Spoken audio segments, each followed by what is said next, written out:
très frustré ce soir parce que je sens que j'ai été volé par un juge de tous qui n'a pas le niveau. Il faudrait qu'en Côte d'Ivoire, on arrête l'arbitrage par héritage. Parce que cet arbitre-là, il est le fils de Chérif Bogué qui n'a pas été un exemple dans notre football. C'est la même chose. C'est le troisième match qu'il a sur mon match.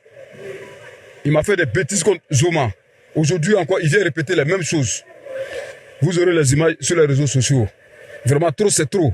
Il faudrait que ça s'arrête maintenant. Après sa sortie visant le corps arbitral, à l'issue de la rencontre de la 19e journée de Ligue 1, le Nassi qui a opposé Bouaké FC à Mouna FC, une plainte portée par Mamadou Chérif Dobé a été officiellement déposée contre Issa Diabaté le lundi 2 mars 2026 sur la table de la commission de discipline de la FIF. Interpellé dans les propos du président de Bouaké FC, l'ex-arbitre international ivoirien qui a porté plainte pour diffamation et atteinte à son honorabilité espère une audition auprès de la commission de discipline de la FIF afin que Issa Diabaté, sujet à une enquête disciplinaire, présente des preuves. Les autorités compétentes devraient désormais examiner les faits et déterminer les éventuelles sanctions.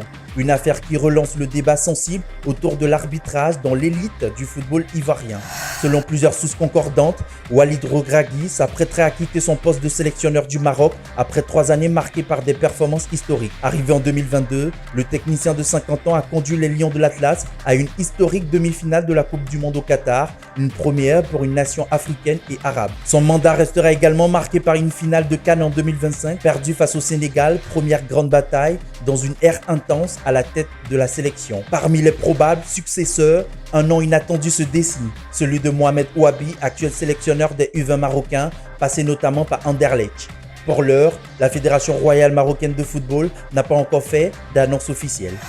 La nouvelle secrétaire générale du Conseil national des sports, CNAS, Hortense Kinimo-Fetteh, a officiellement pris fonction le mercredi 4 mars 2026. C'était au cours d'une cérémonie de passation de charge présidée par l'inspecteur général Nambo Touré, représentant du ministre des Sports Adjessilas Mech, en présence du personnel de l'entité. Absent, Gervais-Émile Durand, le secrétaire général sortant, était représenté par Ange-Stéphane Absous. Prenant la parole, la nouvelle secrétaire générale a annoncé les couleurs de ses premiers pas, tout en remerciant le ministre des Sports pour la confiance renouvelée. Je voudrais d'abord remercier Monsieur le ministre des Sports, Adjessilas Mech, pour la confiance en me plaçant à ce poste. Les challenges sont énormes. J'espère être à la hauteur de cette nouvelle tâche. Et je m'engage dans l'exercice de mes fonctions à être à l'écoute de toutes les parties prenantes, à défendre les positions équilibrées et pragmatiques et à faire dialoguer les acteurs pour parvenir à des solutions durables. Je mettrai un point d'honneur à ce que nos travaux soient transparents et nos évaluations rigoureuses. Le document de passation contient plusieurs dossiers dont le rapport annuel des activités de l'année écoulée, la notification des crédits autorisés et les décrets propres à l'entité.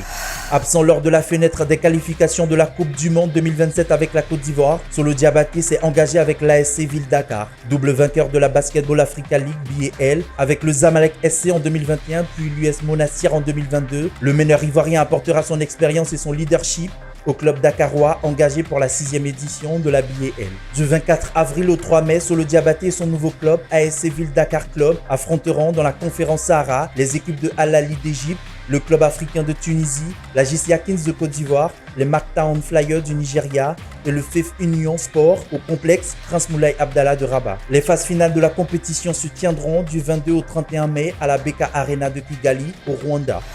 La Fédération ivoirienne de handball, FIHB et Tikirama ont décidé de se donner la main pour apporter un brin de relooking à la petite balle ivoirienne. Scellé le mercredi 4 mars au siège de la fédération, ce partenariat vise à mettre en place une billetterie en ligne pour les grands événements afin de prendre une nouvelle dimension dans la gestion des compétitions. À la tête de la FIHB depuis quelques mois, Ibrahim Kamara déploie déjà l'axe de sa stratégie qui souligne la communication et la mise en lumière du handball national pour une meilleure visibilité.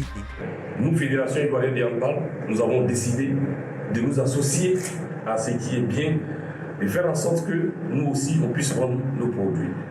Et donc, à travers ce partenaire, on pourra avoir des finales qui vont depuis les plateformes en ligne, disposer déjà des places, proposer des places en vente, et ça va nous mettre dans un autre paradigme de gestion de nos compétitions.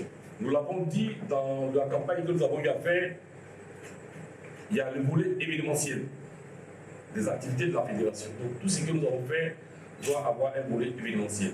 La saison 2026 débutera le 21 mars avec la Supercoupe après la prochaine assemblée générale pour la révision des textes fédéraux.